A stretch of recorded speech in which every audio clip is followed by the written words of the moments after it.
Welcome to Trina's Motivation. In today's video, we're going to take you on the journey and show you how we prepare this amazing cornmeal porridge. Let's go. So the first thing is we're going to get our water, going to put it on the stove, turn on your stove, and then you're going to prepare your cornmeal. You won't be adding your cornmeal until the water is boiling. I'm going to be adding some coconut milk, and I'm using the tin. You can use the authentic coconut or you can use the coconut mix, whatever you have. I also have my cinnamon, my nutmeg. No, guys, whatever you have, you go right ahead and use it. I like to put a little salt to it. It's not a must, but I prefer putting just a little bit. What I do is I go ahead and add some of my spices. Now, if you had your cinnamon sticks, your cinnamon leaves, this would be a great time to add it to your pot. It gives it a nice flavor. But I don't have any, so I'm just using what I have. I tell you, use what you have. I also go in with a little salt.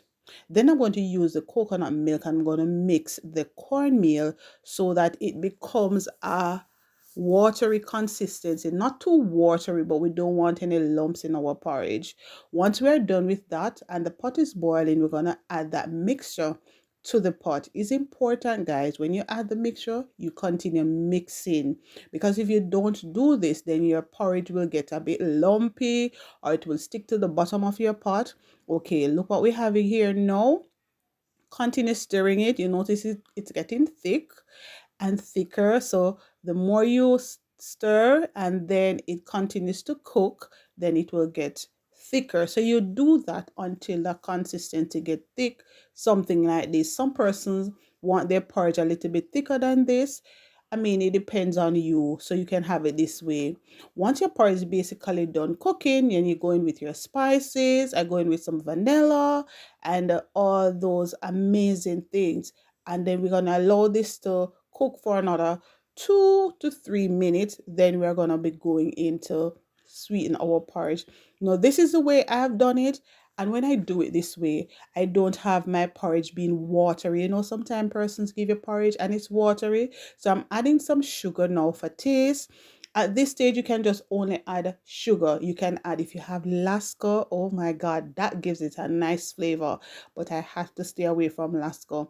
Condensed milk, going with just a little bit. I don't particularly love condensed milk, but because I'm not making it for myself this time, I had to add some condensed milk to it. So some sweetened condensed milk. I went in with that and I just stir everything together. Then you allow it to cook, to boil for another 2 to 3 minutes, looking something like this. When you see your porridge looking this way, you know it's done. This is the finished product. You can go right ahead, give this video a thumbs up if you like what you see. And tell me, what do you enjoy your porridge with? Today, I'm going to have mine with some bread. No tough crackers this time. And here you have it, guys. This is a finished product of my cornmeal porridge. I'll see you in the next one.